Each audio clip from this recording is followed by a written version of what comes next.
আসসালামু আলাইকুম সুপ্রিয় শিক্ষার্থীবৃন্দ। আজকে সপ্তম শ্রেণীর গণিত ক্লাসে আমরা অনুশীলনী 2.1-এর এই অনুপাতের অঙ্কগুলো দেখব। দেখো, আজকে আমাদের এই যে 9 নম্বর গাণিতিক সমস্যা, এর আগে আমরা যে গাণিতিক সমস্যাগুলো দেখেছিলাম সেগুলি এক নিয়মে ছিল যে একটা অনুপাত দেওয়া আছে একটা নির্দিষ্ট সংখ্যাকে, সেই অনুপাত অনুযায়ী বিভক্ত করতে হবে। এখন কিন্তু সমস্যাটা একটু ভিন্ন রকম। যে দেখো, 9 নম্বর যে গাণিতিক সমস্যা আমি এটা পড়ছি। কিছু টাকা লাবিব, সামি ও সিয়ামের মধ্যে 5:4:2 অনুপাতে ভাগ করে দেওয়া হলো। সিয়াম 180 টাকা পেলে লাবিব ও সামি কত টাকা পাবে? দেখো, এখানে লাবিব, সামি ও সিয়াম 5:4:2 অনুপাতে টাকা ভাগ করে নিয়েছে।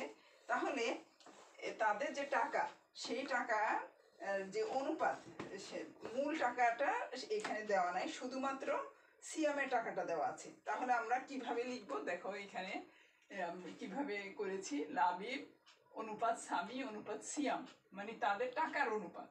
পুরাটা না লিখে আমি শুধু লিখলাম লাবিব অনুপাত সামি অনুপাত সিয়াম সমান 5:4:2। তাহলে তাদের টাকার অনুপাত আমরা ধরে নিতে পারি যে 5 অনুপাত 4 অনুপাত 2।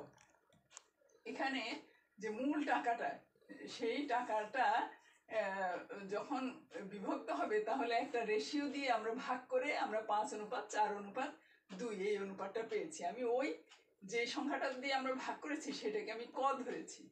অর্থাৎ লাবিবের টাকা 5 টাকা, সামির টাকা 4 টাকা এবং সিয়ামের টাকা 2 টাকা। এখানে সিয়ামের টাকাটা দেওয়া আছে 180 টাকা। তাহলে আমরা প্রশ্ন মতে লিখতে পারি এই সিয়ামের 2 টাকা মানে 180 টাকা। সেখান থেকে আমরা কয়ের মান পেলাম 90। এখান থেকে আমরা লাবিবের টাকা পেয়ে গেলাম 90কে লাবিব 5 90 গুণ 5 সমান 450 টাকা, এবং সামির টাকা হলো 4 90 গুণ 4 4 9 36 360 টাকা। এভাবে করে আমরা এই গাণিতিক সমস্যাটা সমাধান করে ফেলতে পারি। তো দেখো, তোমরা এই যে গাণিতিক সমস্যা এটা একটু ভালো করে করবা, কারণ পরবর্তীতে যে সমস্যাগুলো আছে সেগুলো মূলত এর আলোকেই সমাধান করা হবে। এরপরে দেখো যে 10 নম্বর প্রশ্নটা আমি পড়ছি। সবুজ, ডালিম ও লিঙ্কন 3 ভাই। তাদের পিতা 6,300 টাকা তাদের মধ্যে ভাগ করে দিলেন। এতে সবুজ ডালিমের 5/3 অংশ এবং ডালিম লিঙ্কনের দ্বিগুণ টাকা পায়। প্রত্যেকে টাকার পরিমাণ। দেখো, লিঙ্কন, সবুজ অনুপাত ডালিম অনুপাত লিঙ্কন, তাদের এভাবে করে আমাদের নিতে হবে, যেহেতু প্রশ্নে এভাবে দেওয়া আছে। তো লিঙ্কনের যেই টাকা তার দ্বিগুণ হলো ডালিমের টাকা। তো আমি সেজন্য লিঙ্কনের টাকাটা ধরে নিব। ধরি লিঙ্কন পায় ক টাকা। এখানে দেখো আমি সেভাবে লিখেছি, ধরি লিঙ্কন পায় ক টাকা। ডালিম লিঙ্কনের দ্বিগুণ, তাহলে 2 টাকা। ক গুণ 2 টাকা। আর সবুজ ওই ডালিমের 5/3 অংশ পায়। সবুজ ডালিমের 5/3 অংশ পায়, অর্থাৎ 5/3 দুগুণে 6 টাকা পায়। তাহলে সবুজ, ডালিম ও লিঙ্কনের টাকার অনুপাত এখানে বইয়ে প্রশ্নে যেভাবে দেওয়া আছে আমি সেভাবেই উপস্থাপন করতে হবে। তাহলে সবুজের হলো 5/6 এরপরে আসছে ডালিমের 2 এরপরে লিঙ্কনের এভাবে করে আমরা অনুপাতগুলো এই নাম অনুযায়ী পরপর লিখতে হবে। এখানে দেখো, সবুজের যে 5/6 আছে সেইখানে একটা ভগ্নাংশ আছে। আমি প্রথমে ভগ্নাংশটা উঠিয়ে দেওয়ার জন্য কি করব, সবগুলি অনুপাতকে এই 5 দিয়ে গুণ করে দিব, যেহেতু এখানে হরের মধ্যে 5 আছে। তাহলে কি হয়, এখানে 5 দিয়ে গুণ করলে 6 হয়, এখানে গুণ করলে 5 দুগুণে 10 হয়, এরপরে 5 হয়। তা এখানে ক আছে, আমরা সেই ক দিয়ে ভাগ করে দিলে 6:10:5 এই আমাদের সবুজ ডালিম ও লিঙ্কনের টাকার অনুপাত আমরা পেয়ে গেলাম।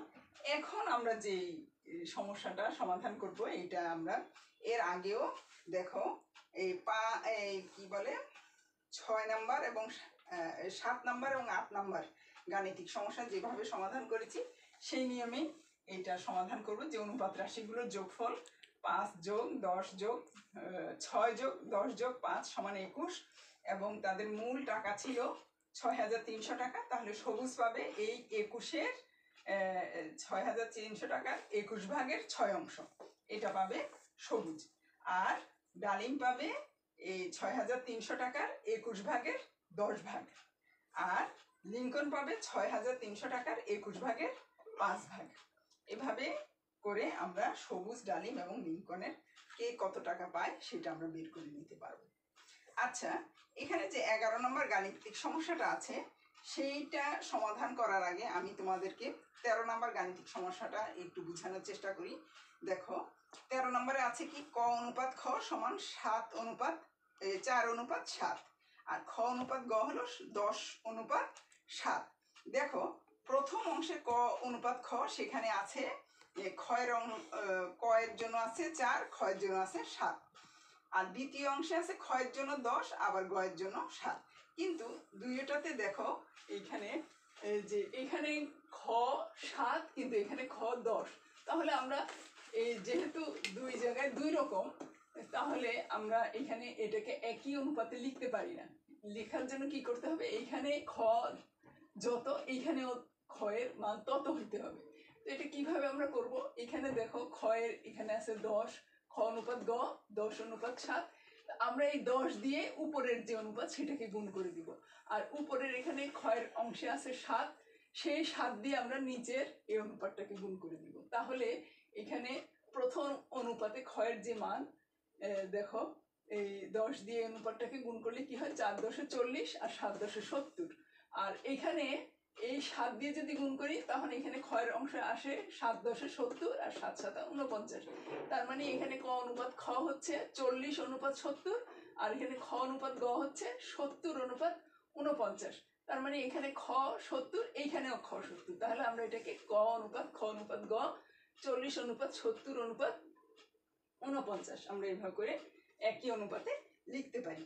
ঠিক একইভাবে 11 নম্বর অঙ্ক যেটা বলছে, এটা তোমাদের বাড়ির কাজ থাকবে যে তামা, দস্তা ও রূপা মিশিয়ে একটা গয়না তৈরি করা হলো।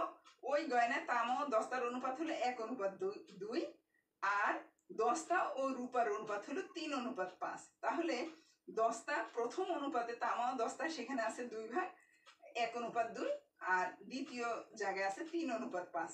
তাহলে এই আমরা কি করব, প্রথম অনুপাতকে এখানে 3 আছে যেহেতু প্রথমটাকে 3 দিয়ে গুণ করব।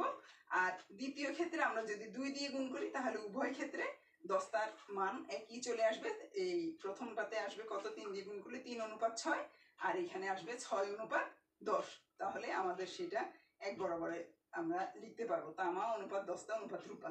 এটা তোমরা এই 13 নম্বর এটা আমি করে দিয়েছি, এইটার এইখান থেকে ধারণা নিয়ে তোমরা এই 11 নম্বর গাণিতিক সমস্যাটা সমাধান করবে। আচ্ছা, 12 নম্বর যে প্রশ্নটা, এটা একটু মানে অঙ্কটা খুবই মজার। দেখো এই যে এক ব্যক্তি শরবত তৈরি করেছে 2টা গ্লাসে, সে পানি এবং সিরাপ মিশিয়ে শরবত সে তৈরি করেছে। প্রথম গ্লাসে পানি আর সিরাপের অনুপাত হলো 3:2, দ্বিতীয় গ্লাসে হলো 5:4। এখন সে করছে কি, সে 2টা গ্লাসের শরবত একত্রে করে একটা মনে করে একটা বোলের মধ্যে বা একটা জগের মধ্যে নিয়ে নিল। এখন সেই মিশ্রণে পানি এবং সিরাপের কি অনুপাত হবে। তো আমরা প্রথম গ্লাসে পানি কতটুকু আছে আমরা সেটা বের করে ফেলবো। যে অনুপাত রাশির যোগফল 3 এবং 2 যোগ করলে 5, তাহলে 5 ভাগের 3 ভাগ হলো পানি এবং 5 ভাগের 2 ভাগ হলো সিরাপ। আর দ্বিতীয় গ্লাসেও ঠিক, দ্বিতীয় গ্লাসে পানি আর সিরাপের অনুপাত 5:4। তার মানে অনুপাত রাশির যোগফল 5, 4 যোগ করলে 9 হয়। এখানে পানির পরিমাণ আছে 9 ভাগের 5 ভাগ আর সিরাপের পরিমাণ হলো 9 ভাগের 4 ভাগ। তাহলে এখন যখন মিশ্রণটা হয়ে গেল, একটা জগে যখন 2টা গ্লাসের পানি নিয়ে ফেললো, তখন সেখানে পানির পরিমাণ হলো প্রথম গ্লাসের 5 ভাগের 3 ভাগ আর দ্বিতীয় গ্লাসের হলো 9 ভাগের 5 ভাগ। এই 5 ভাগের 3 ভাগ আর 9 ভাগের 5 ভাগ যোগ করলে হয় 45 ভাগের 52 ভাগ। আর প্রথম গ্লাসের সিরাপ হলো 5 ভাগের 2 অংশ আর দ্বিতীয় গ্লাসের সিরাপ হলো 9 ভাগের 4 অংশ। এই 5 ভাগের 2 অংশ আর 9 ভাগের 4 অংশ যোগ করলে সেটা দাঁড়ায় 45 ভাগের 38 অংশ। তাহলে সেই মিশ্রণের মধ্যে পানি আর সিরাপের অনুপাত কি দাঁড়ায়? 45/52 অনুপাত 45/38। তাহলে এটাকে আমরা যদি সরল অনুপাতে পরিণত করি, প্রথমে আমরা 45 মানে হরটা বাদ দিব, 45 দিয়ে গুণ করলে 52/38। এইখানে দেখো এটা জোড় সংখ্যা, তাহলে এটাকে 2 দিয়ে ভাগ করা যায়, তাহলে 26/19। তাহলে তাহলে বুঝতে পারছো যে অঙ্কটা আসলে খুবই মজার। তোমাদের এই অঙ্কের মতন এই ধরনের কিন্তু সৃজনশীল প্রশ্ন দিতে পারে। তাহলে আজকে এই এই আলোকে তোমরা বাকি 14, 15, 16 নম্বর এই অঙ্কগুলো চেষ্টা করবে। আজকে এখানেই শেষ করছি। আল্লাহ হাফেজ, আসসালামু আলাইকুম।